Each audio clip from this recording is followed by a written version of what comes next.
Jelek. Nggak bisa.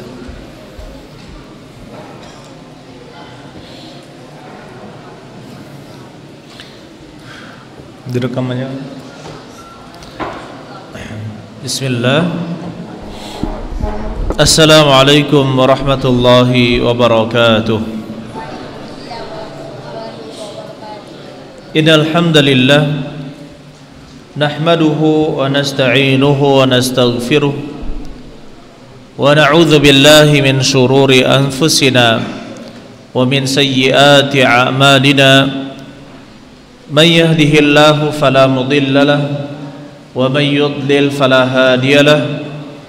Asyhadu an la ilaha illallah wa asyhadu anna Muhammadan 'abduhu wa rasuluh. Allahumma salli ala nabiyyina Muhammad wa ala ali Muhammad kama sallaita ala Ibrahim wa ala ali Ibrahim innaka Hamidum Majid. Ya ayyuhalladzina amanu taqullaha haqqa tuqatih wa la tamutunna illa wa antum muslimun. Ayyuhal ikhwan rahimani wa rahimakumullah, saudara-saudari sekalian, Bapak Ibu sekalian, yang mudah-mudahan kita semua dirahmati oleh Allah Subhanahu wa taala. Alhamdulillah, Allah Subhanahu wa taala memberikan kita izin bisa duduk di majelis ilmu, sama-sama belajar, dan kita membahas kitab dari ulama yang terdahulu, yaitu kitab Syarhus Sunnah yang dikarang oleh Al-Imam Abu Muhammad Al-Barbahari. Dan alhamdulillah bifadlillahi ta'ala kita sudah memasuki poin ke-95 dari buku ini. Mudah-mudahan Allah Subhanahu wa taala memberikan keberkahan kepada kita, keistiqomahan dan pemahaman, dan juga kekuatan menghafal. Begitu pula Allah Subhanahu wa taala berikan kepada kita keikhlasan di dalam perkataan dan perbuatan. Ayyuhal ikhwan rahimani wa rahimakumullah,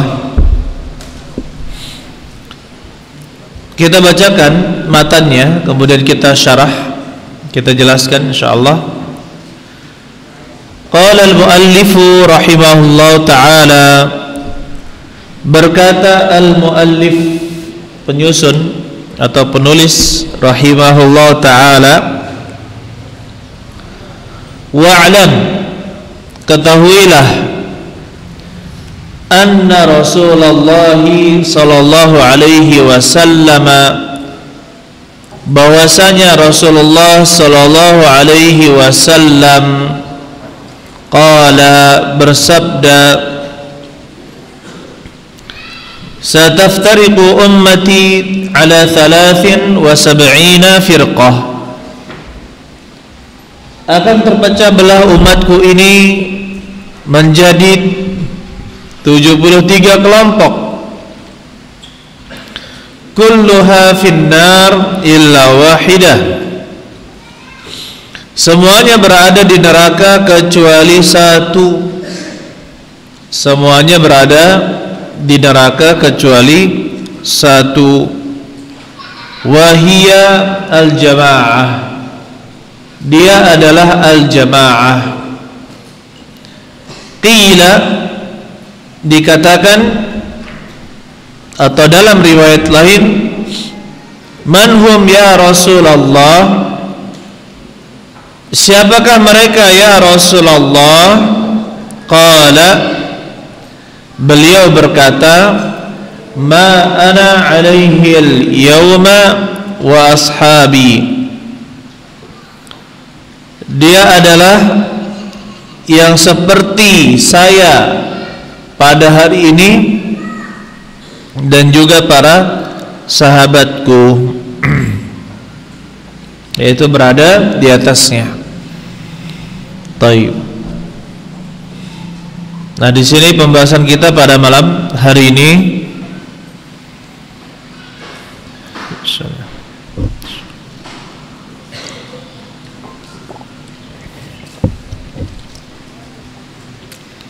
Hadis ini adalah hadis yang masyhur di kalangan ulama hadis.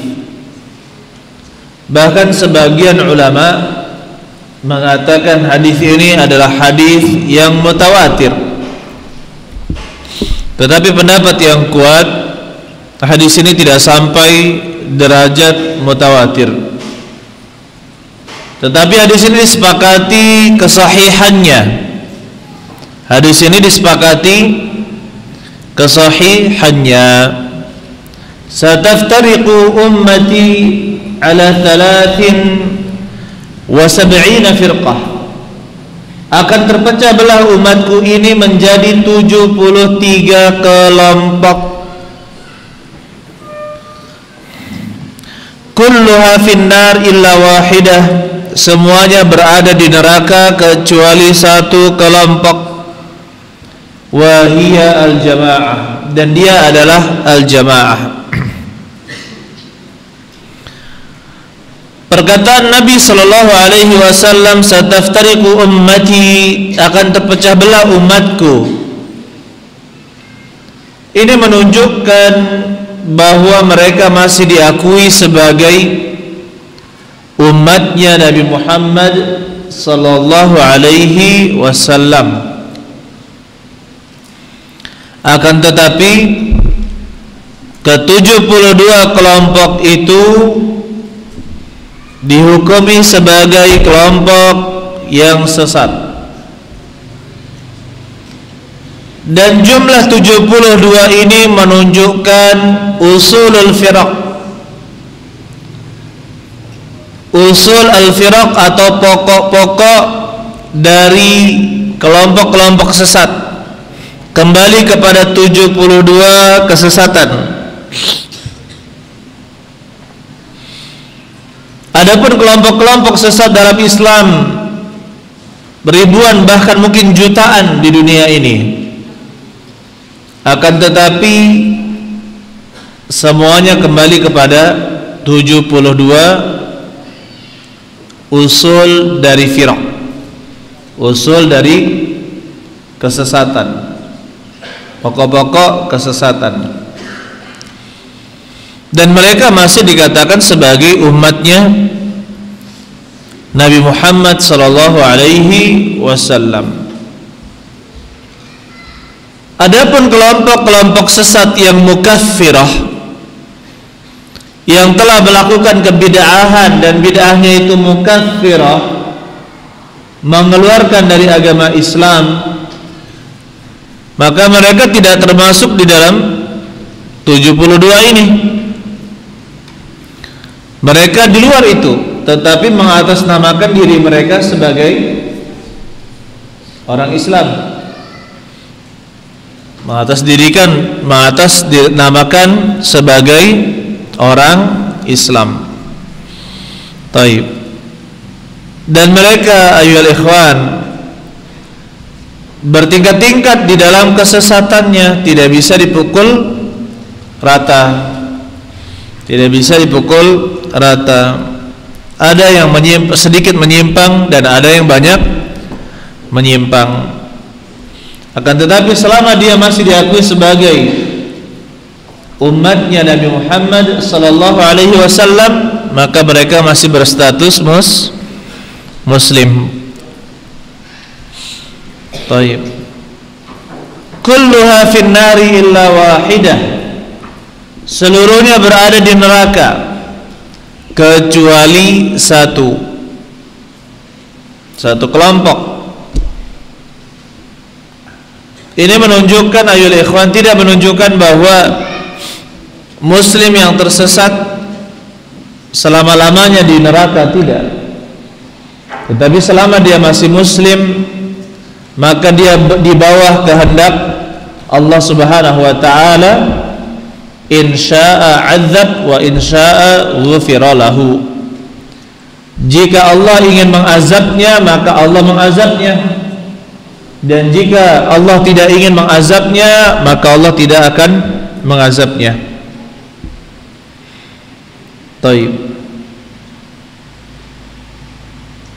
Oleh karena itu di dalam Al-Quran, dalam surat Ali Imran ayat yang 103, surat Ali Imran ayat 103, Allah Subhanahu wa taala berfirman, wa'tasimu bihablillahi jami'an wa la tafarraqu. Berpegang teguhlah kalian dengan tali Allah jami'an, seluruhnya, wa la tafarraqu, dan janganlah kalian berpecah belah.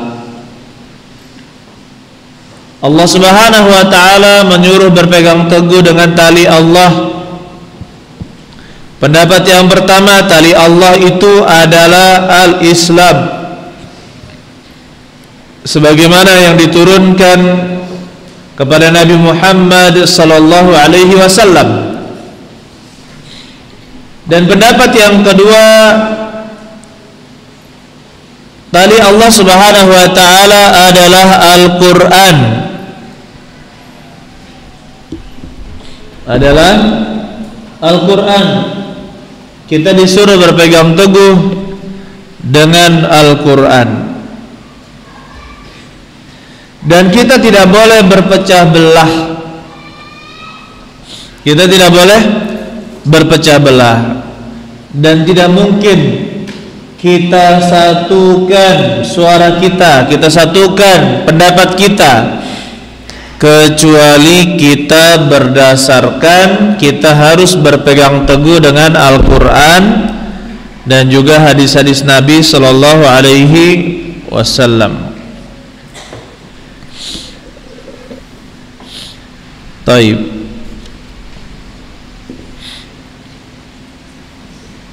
Bagaimana agar kita bisa bersatu?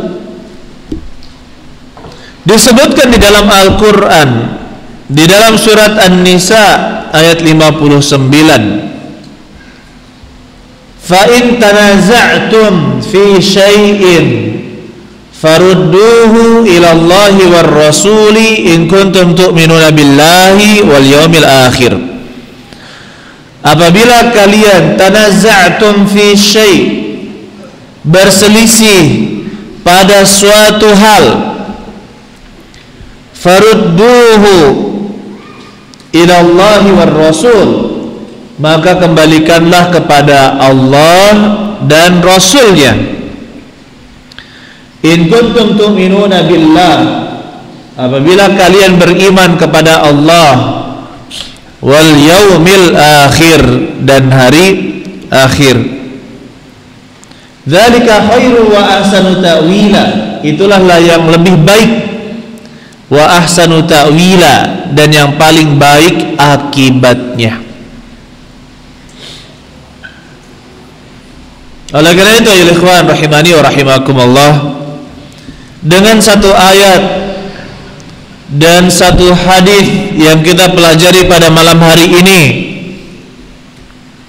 kita bisa menimbang standar kebenaran itu apa.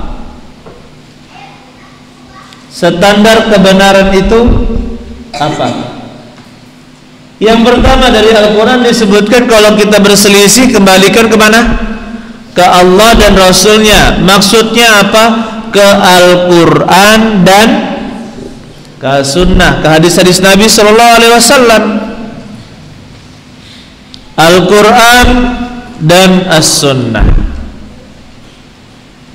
Kemudian standar yang kedua, kata Nabi Sallallahu Alaihi Wasallam menyebutkan siapa itu al-jamaah, satu kelompok yang dijamin oleh Allah Subhanahu wa taala masuk surga.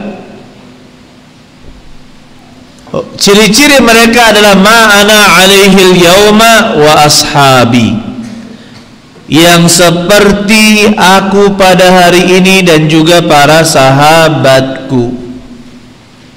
Di dalam riwayat lain, hum man kana ala mithli ma ana alaihil yauma wa ashabi, mereka adalah orang yang semisal dengan apa yang aku berada di atasnya, wa ashabi, dan juga para sahabatku berada di atasnya. secara otomatis ayyuhal ikhwan, kalau kita ingin selamat, marilah sama-sama kita menuju kepada kemurnian Islam seperti yang dibawa oleh Rasulullah sallallahu alaihi wasallam.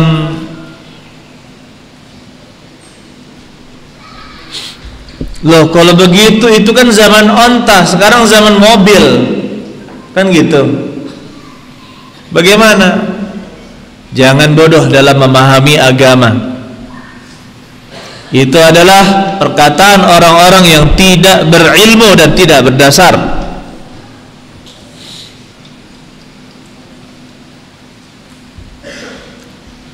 Kita disuruh kembalikan semuanya kepada para ulama.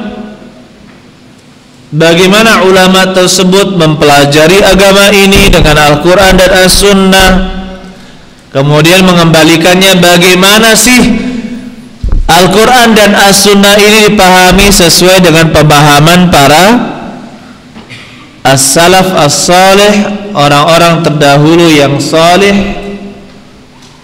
seperti itu. Dan juga bagaimana para ulama berdasarkan standar itu membuat kaidah-kaidah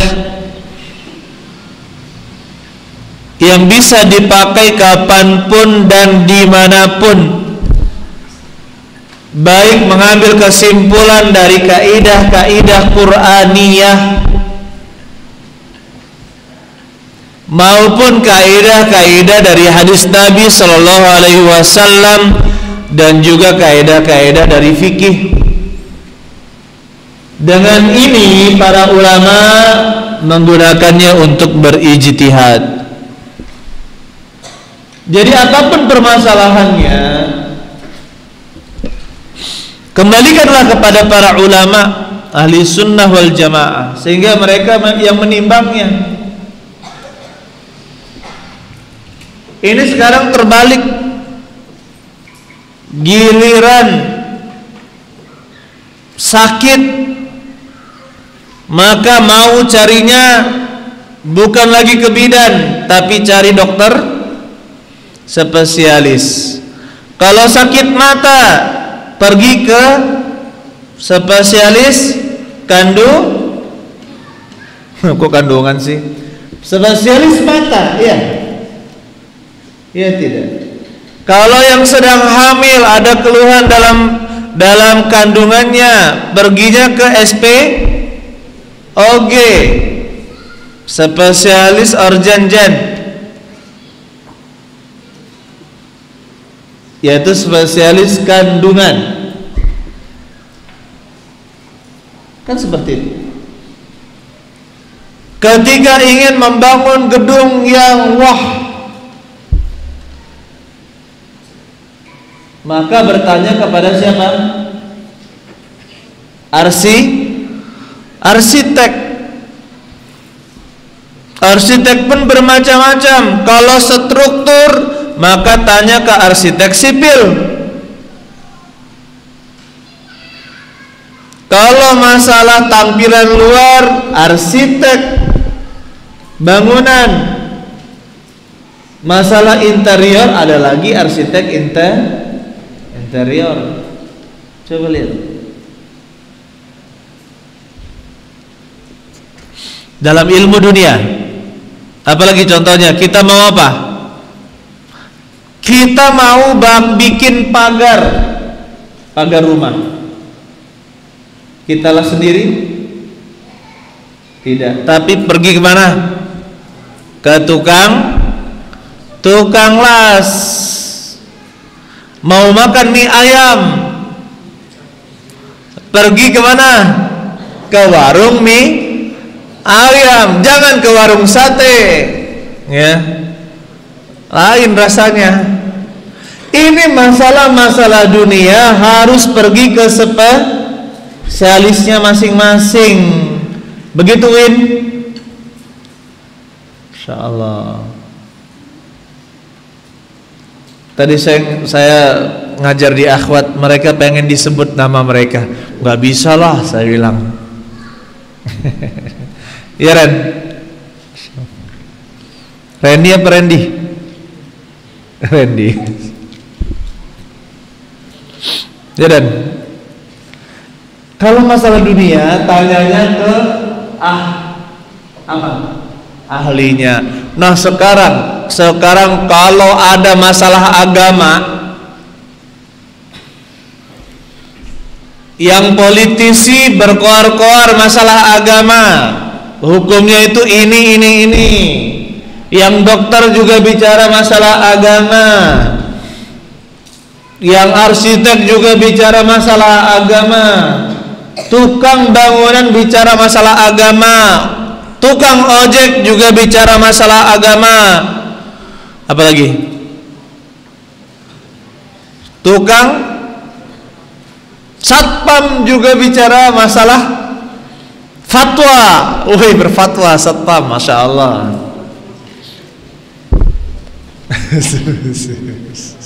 Enggak nyinggung antum ya, enggak.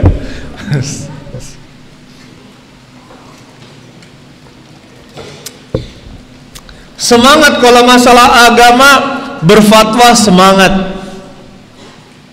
Padahal bukan ahlinya. Ada seorang ustadz doktor, waktu itu beliau jadi mahasiswa doktoral di Madinah. Ketika itu musim haji. Bapak kerjanya Bapak farmasi, ya ahli farmasi S2 atau S3 dia di farmasi. Oke Pak, begini Pak, ini cerita masalah agama, masalah kasus umat. Pak, bagaimana Pak kalau saya mengatakan, katanya, obat sakit kepala itu makanan ini dicampur ini dicampur ini, benar? Oh, nggak bisa lah. Kalau misalkan sakit ini obatnya adalah ini, benar Pak? Nggak bisa. Nah itu Pak, kalau seseorang bicara bukan pada ilmunya, maka dia datang dengan hal-hal yang ajaib. Hal-hal yang ajaib apa? Menyimpang jauh. Sama ketika orang yang ahli farmasi, jangan memaksakan diri bicara masalah agama. Inilah yang membuat permasalahan umat ini semakin membesar. Banyak orang yang tidak berilmu bicara masalah ilmu, tidak dikenal dengan hafalannya, tidak dikenal dengan bahasa Arabnya, tidak dikenal dengan hafalannya, tidak dikenal dengan hadisnya, tidak dikenal dengan menuntut ilmunya, tidak dikenal siapa gurunya, tiba-tiba jadi ulama. Ini masalah ini. Kalau benar-benar ulama, masya Allah, tapi kalau ulama ini masalah.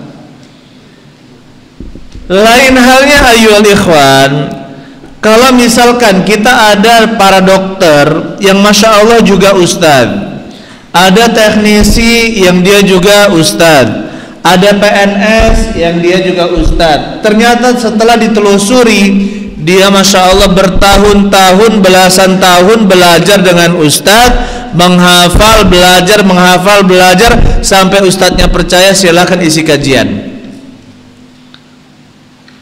Rajin menulis, rajin membaca, seimbang kemampuannya. Ini kita katakan silahkan dokter sekaligus ustadz, nggak apa-apa. Tapi jelas belajarnya itu jelas, ya, belajar agama itu jelas siapa gurunya, dengan siapa dia duduk, majelis ulama siapa saja yang pernah dia datangi, harus jelas. Tapi kalau misalkan tiba-tiba teknisi jadi pendekar dalam agama, berfatwa, berkoar-koar masalah agama, menurut saya inilah yang menyebabkan umat kita ini semakin tersesat, semakin jauh dari agama. Na'udzubillahi min dzalika. Jadi standar yang pertama adalah kembalikan kepada Al-Quran dan As-Sunnah. Standar yang kedua apa? sesuaikan pemahamannya dengan pemahaman Rasulullah Shallallahu Alaihi Wasallam dan para sahabatnya. Alhamdulillah.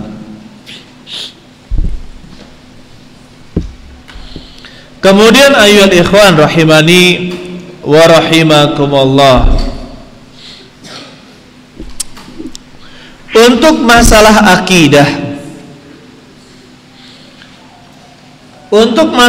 akidah, atau kita katakan pokok-pokok akidah, maka tidak ada perselisihan di kalangan ulama ahli sunnah, dan tidak boleh ada perselisihan dalam pokok-pokok akidah.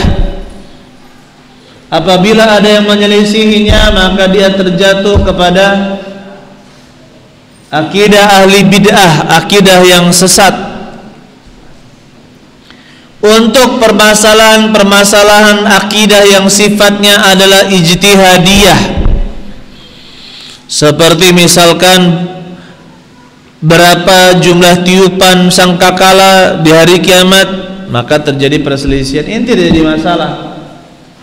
Tapi masalah pokok, sangkakala ditiup oleh malaikat Israfil, maka yang seperti ini menjadi masalah pokok. Yang menyelisihinya atau mengingkarinya, bahkan mengingkarinya, maka bisa jatuh ke dalam kekafiran atau kesesatan sesuai porsinya.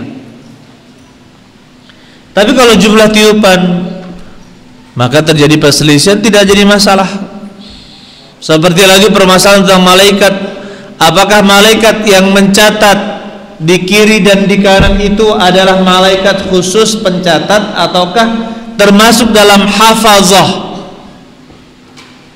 termasuk dalam kiraman katibin ya'lamuna ma taf'alun, ya, malaikat pencatat ini khusus mencatat, ataukah masuk ke dalam penjaga, malaikat hafazah yang menjaga anak Adam.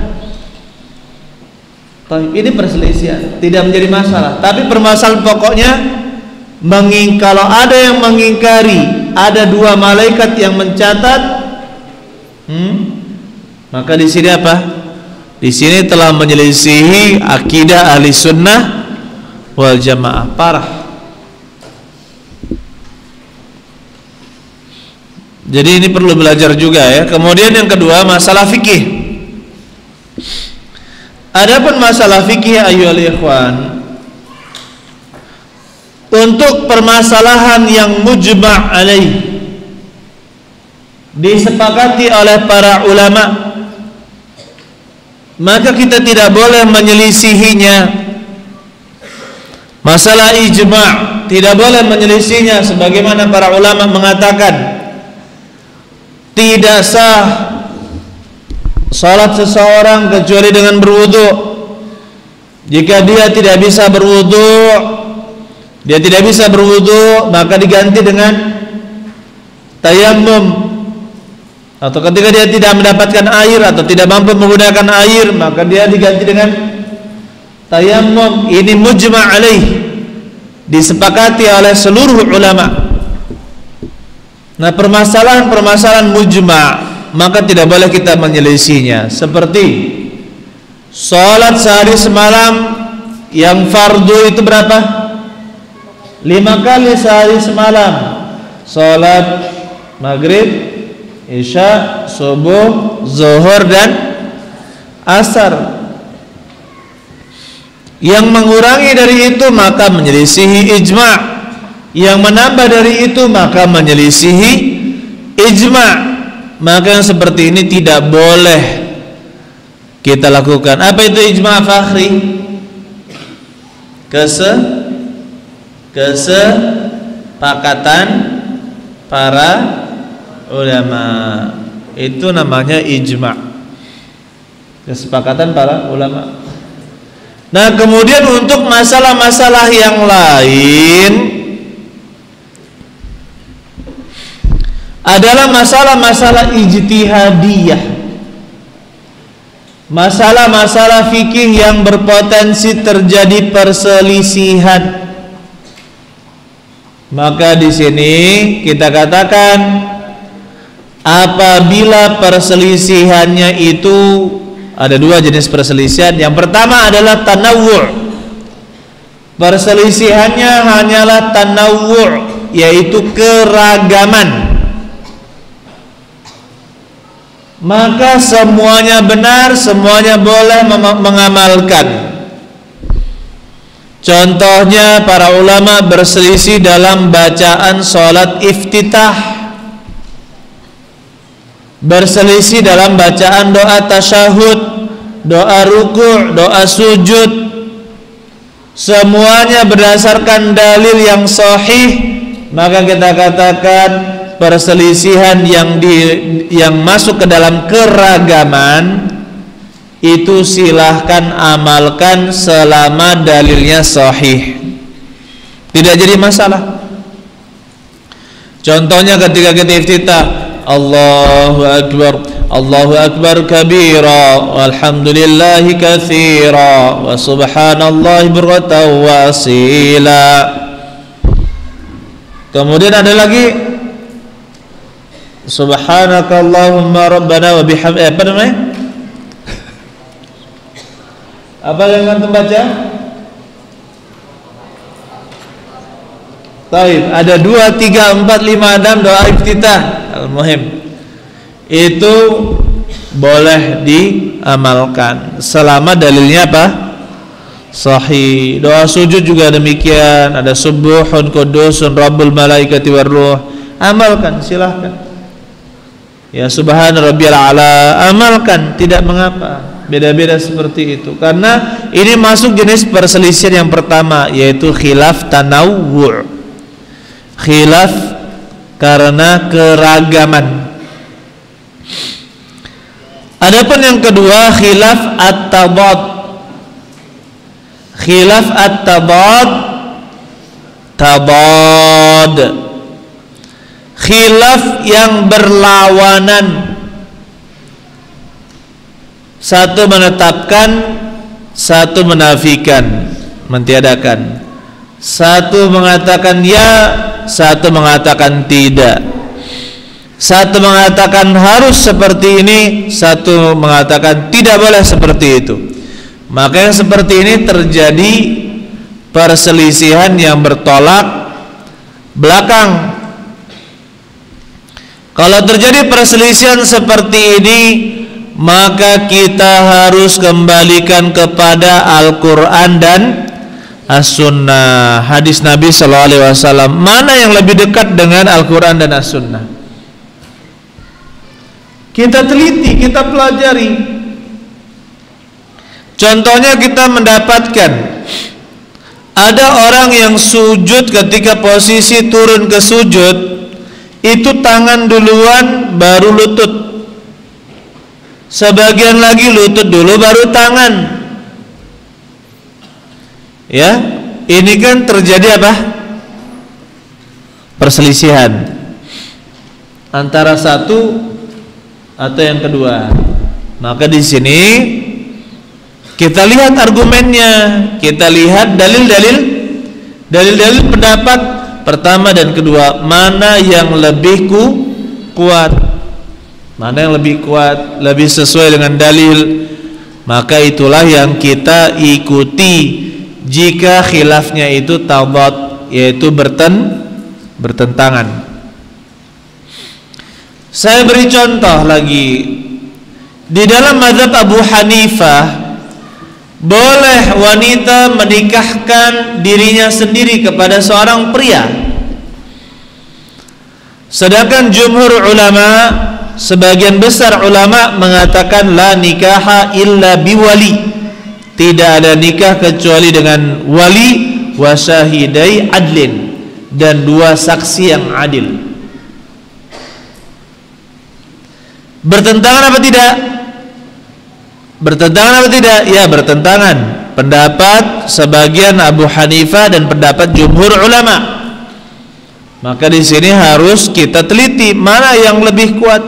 Ternyata setelah dikumpulkan dalilnya, yang lebih kuat adalah la nikaha illa biwali. Tidak ada nikah, tidak sah pernikahan kecuali dengan wali. Berarti pendapat ini salah. Pendapat yang dipegang oleh Abu Hanifah kita katakan salah. Kenapa? Bertentangan dengan dalil.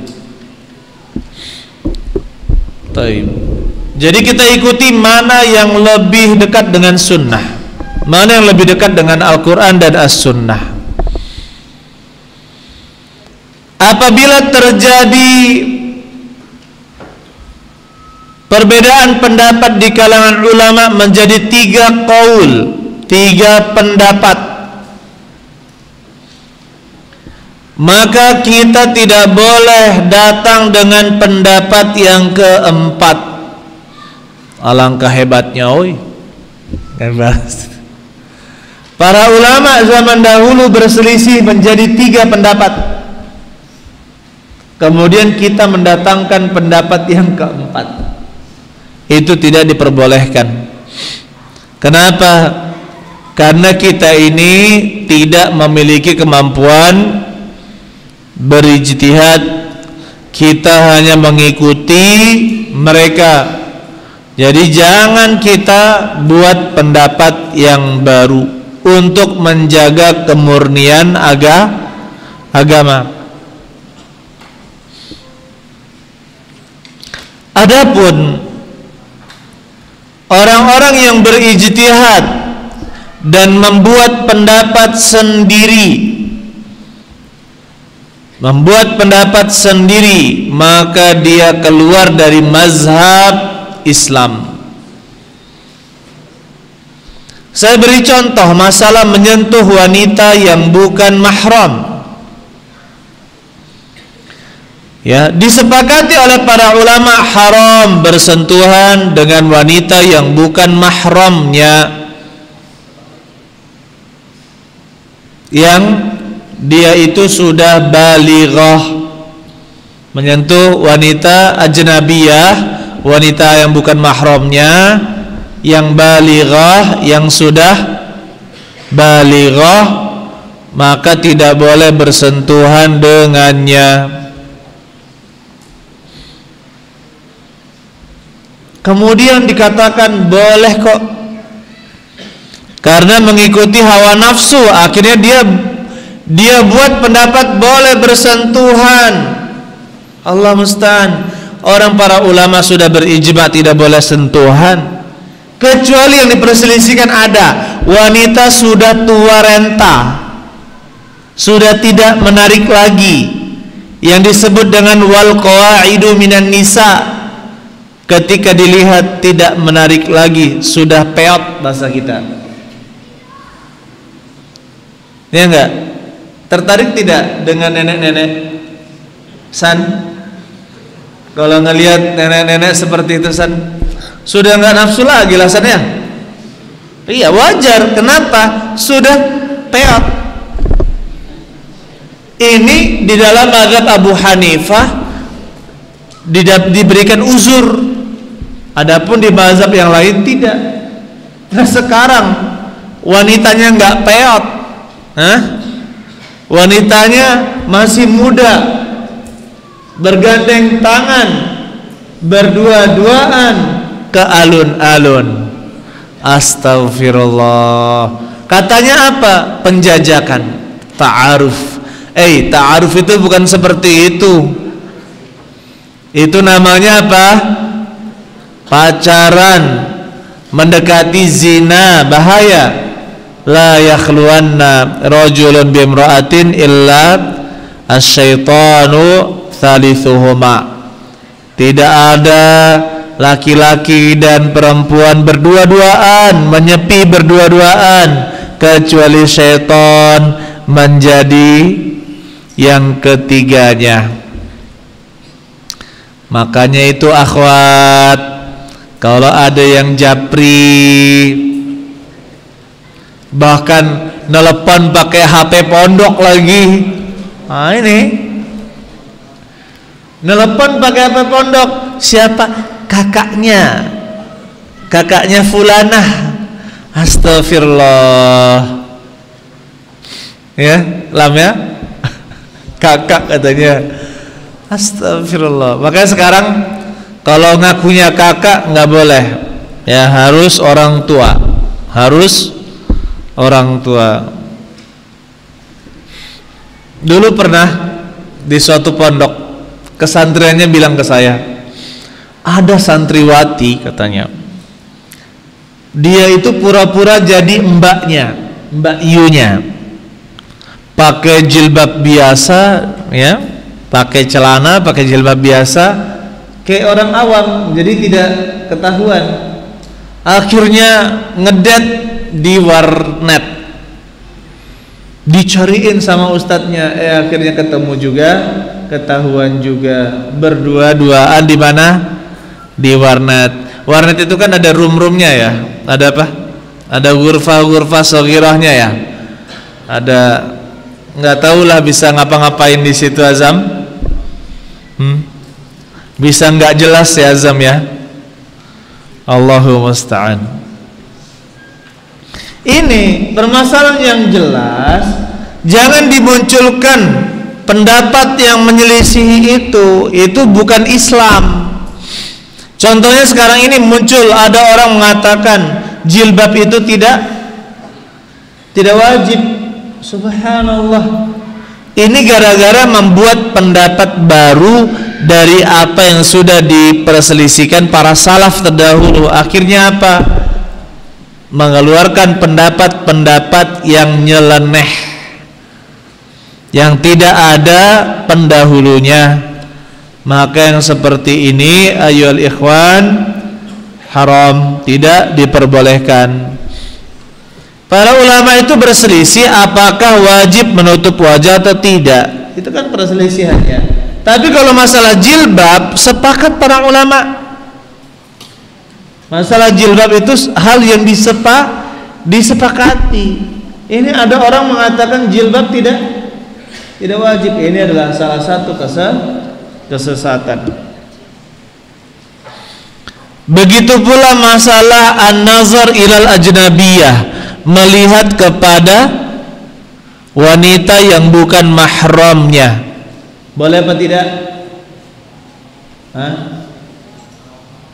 Tidak boleh, kecuali sudah jadi istri atau jadi budak. Tapi kan budak sulit sekarang kan, kecuali sudah jadi istri, dan kecuali juga sedang proses, ya kan? Itu pun jangan kelamaan, sesuai hajatnya saja. Ini nazar berjam-jam, enggak cukup. Kalau sudah jangan terlalu lama, ya, jangan terlalu lama, secukupnya saja. Cuma saya sering berpesan ya, tolong kalau antum nazar nanti antum hafalin mukanya bulat apa lonjong, hidungnya mancung atau agak masuk sedikit, bibirnya seperti apa, hafalin. Biasanya lupa. Iya, banyak yang lupa. Contohnya saya sendiri.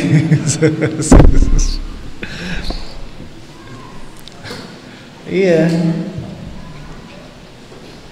Kalau sedang proses menuju pernikahan boleh, ya, boleh. Tapi kalau misalkan tidak ada hajat, duduk di pinggir jalan, Zid,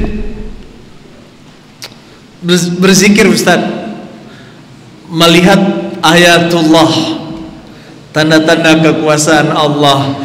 Tapi kok harus di pinggir jalan? Bukan melihat tanda-tanda kekuasaan Allah, bermaksiat ya, bukannya cuci mata, mengotori mata. Ini masalah nazar saja. Ini hal-hal yang disepakati para ulama. Tapi datang orang mengatakan boleh begini, boleh begitu. Ayyuhal ikhwan, meskipun ketika kita menjalankan agama ini, orang akan mengatakan kita ini keras, atau akan mengatakan diri kita ini kaku, orang akan mengatakan diri kita ini asing. maka justru seperti itu berbanggalah. Bangga. Kenapa? Mudah-mudahan kita termasuk dalam hadis Bada'al Islamu ghariban wa sayaudu ghariban kama bada'a fatuba lil ghuraba. Islam muncul dalam keadaan asing, kembali asing sebagaimana munculnya nanti. Maka beruntunglah orang-orang yang asing tersebut. Tenang aja, orang kita sholat berjamaah yang sudah mujma' sepakat orang sholat berjamaah itu lebih utama daripada sholat di rumah. Kita sholat ke masjid aja dikata-katain. Itu tuh teroris. Ciri-ciri teroris itu rajin ke masjid katanya. Iya enggak? Ya Bim. Coba, akhirnya kita terkena fitnah. Allahu musta'an. Jadi sabar. Ya'ti alaikum zaman, akan datang kepada kalian suatu zaman. As-sabiru ala dinihi kal qabid ala jamar. Orang yang bersabar, berpegang teguh dengan agamanya seperti orang yang memegang bara api. Mau tidak mau dia harus memegangnya. Allahu a'lam bishawab. Ya dikit-dikit aja. Silakan kalau ada pertanyaan, silakan. Yang akhwat silakan kalau ada pertanyaan bisa ditanyakan.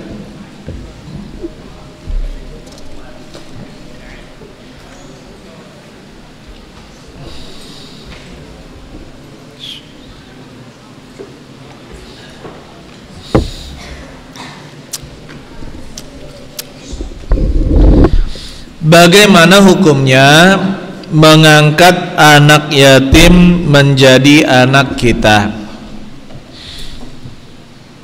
Taib. Yang pertama, selamanya anak orang lain itu tidak bisa menjadi anak nasab kita. Kalau mau, maka jadikanlah anak susuan. Jadikan anak susuan. Ya.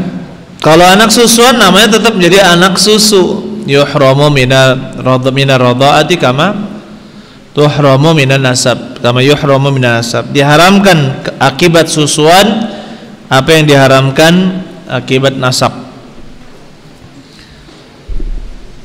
Untuk mengangkat anak yatim sebagai anak kita menjadi anak angkat, maka sudah sepantasnya diperhatikan adab.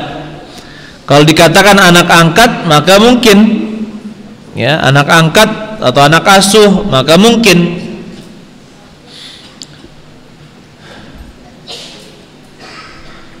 Tetapi perlu diingat, kalau yang diangkat adalah perempuan, maka setelah dia dewasa, kepada kita yang laki-laki dia wajib berjilbab.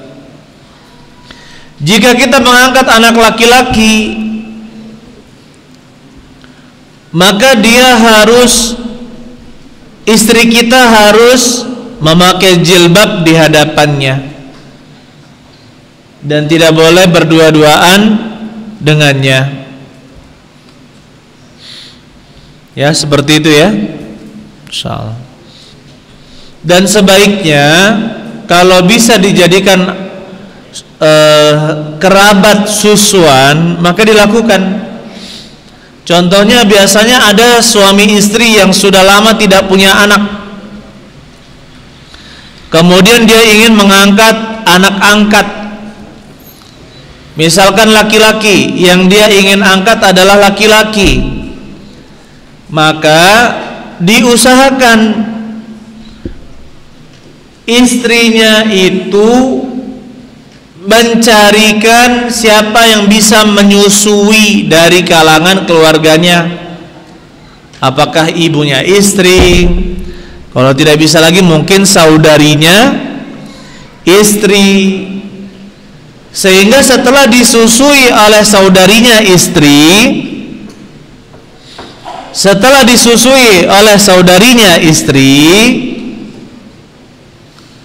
maka dia menjadi bibi susuan, dan itu tetap menjadi mahram. Bibi susuan itu mahram. Kalau yang diangkat adalah anak perempuan, jadi anak angkat, maka yang suami ini mencari yang bisa menyusui anak tersebut, misalkan ibunya atau saudarinya, sehingga dia menjadi paman susuan dari anak tersebut. Jadi dia di rumah pun bebas buka jilbab. Tapi kalau tidak seperti itu, maka tetap harus menjaga adab-adab sebagai orang lain ketika berada di rumah. Allahu a'lam bishawab. Tapi saya kalau mau baca silakan baca di buku Bersama Sang Kekasih di Surga. Ada bab khusus tentang anak yatim. Nah, setelah itu saya bahas tentang mengangkat anak yatim sebagai anak angkat. Di situ ada adab-adab dan fikih-fikih yang harus diperhatikan untuk orang yang mau mengangkat anak. Allahu a'lam bishawab.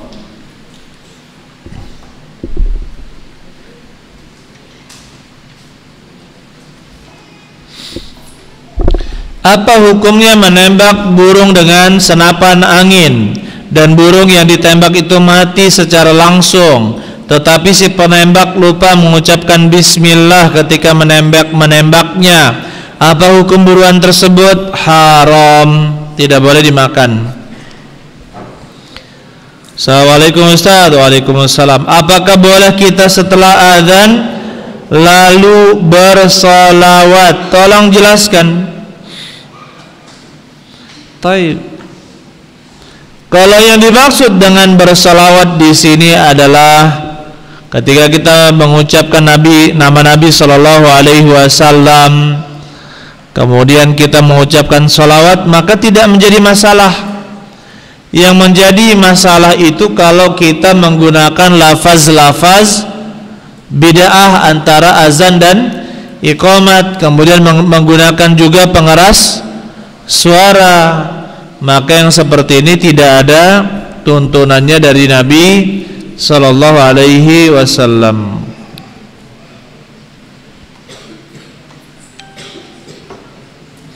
Afwan Ustaz, saya mau tanya, apa dalilnya kalau kita pacaran dan sudah diizini sama orang tuanya?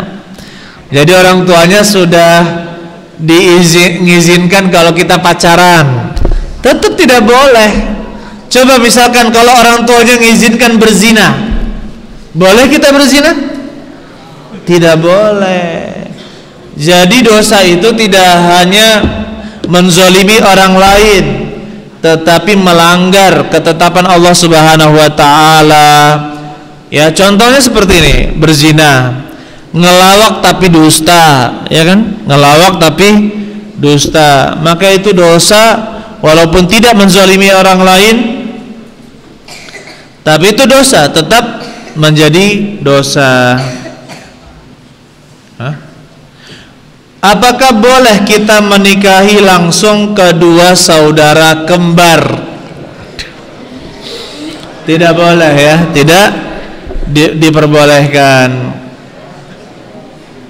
Wa antajma'u bainal ukhtaini, dan kalian menggabungkan dua saudari, ya, illa ma qad salaf, kecuali yang telah lalu, ya, dalam surat An-Nisa jelas. Kemudian menggabungkan juga yang dilarang, ya, menggabungkan saudari jelas, menggabungkan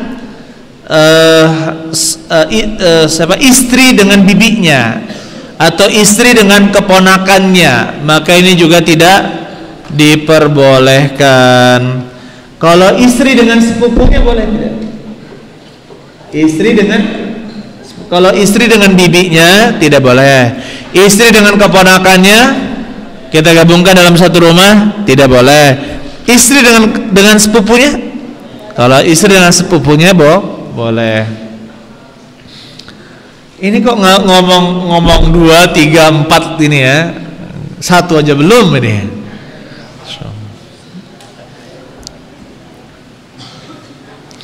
Afan Ustadz mau tanya, apakah benar orang munafik itu terpental dari kota Mekah ketika Dajjal menghentakkan kaki ke tanah?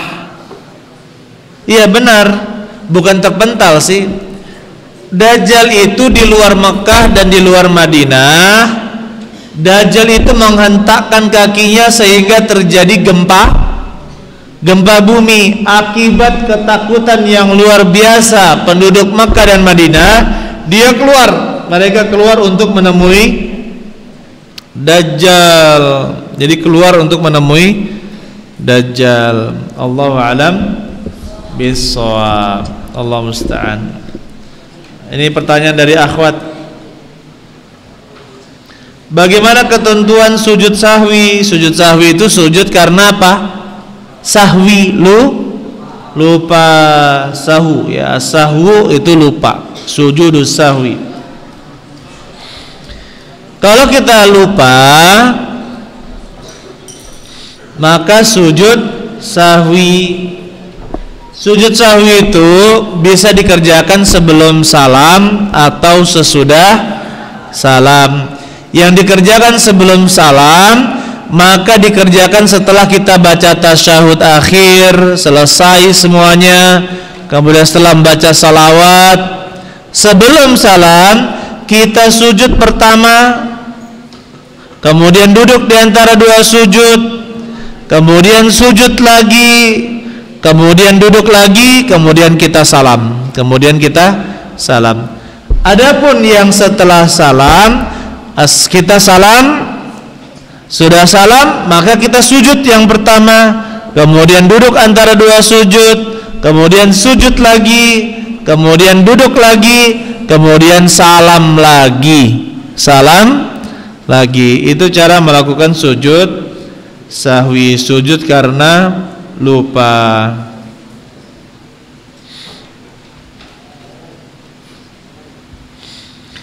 Afan Ustadz, bagaimana caranya memperkenalkan akidah yang benar kepada keluarga yang masih awam? Kalau dia lebih muda dari kita ajari. Kalau dia teman candaan kita, ya kita ceplos-ceplosan saja, tidak mengapa. Kalau dia lebih tua dari kita, tentunya harus dengan kesopanan, dengan penuh hikmah. Kalau dengan orang tua, maka digunakan bahasa yang tidak mengajari. Ya, kamu itu selamanya anak aku, katanya. Oleh karena itu, usahakan gunakan cara lain untuk menasehati orang yang lebih tua. Misalkan dengan buku kita taruh di meja, majalah yang kita taruh di meja, atau misalkan dengan poster-poster dakwah atau artikel-artikel kita tempelkan, atau misalkan kita panggil orang yang lebih tua dari orang tua kita untuk menasehati dan yang lainnya. Maka dipikirkan cara-cara yang hikmah.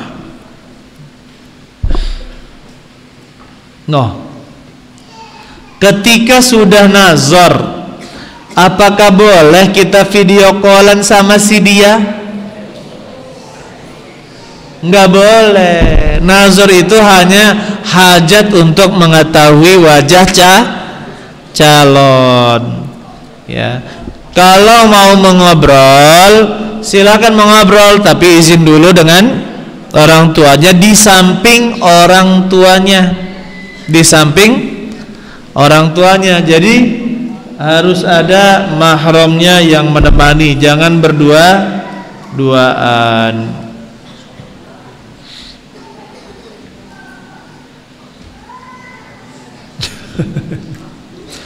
Ustadz mau tanya, jika dia ingin menikah akan tapi umurnya sudah tua dan belum mapan, apakah nikah tersebut masih dinamakan nikah muda?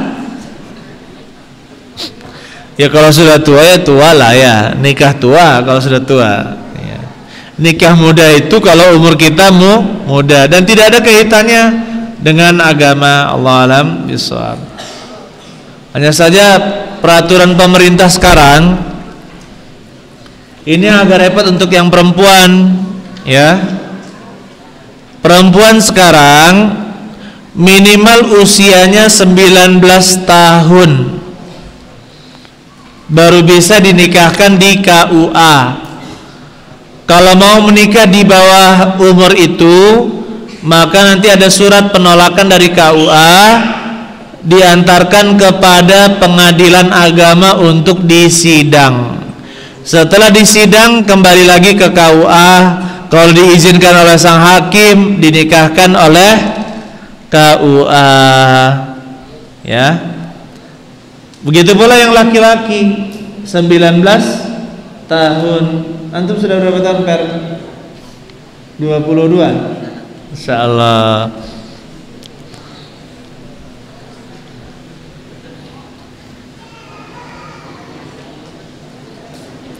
Assalamualaikum Ustaz, jika kita mengangkat anak yaitu perempuan dan kita memiliki anak laki-laki kandung dan anak laki-laki tersebut menyentuh anak perempuan, apakah hukumnya boleh atau tidak?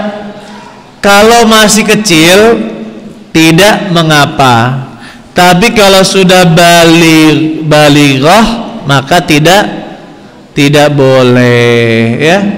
Maka tidak boleh, apalagi cubitan itu jangan. Ya solusinya bagaimana? Bagusnya kalau sudah seperti ini nikahkan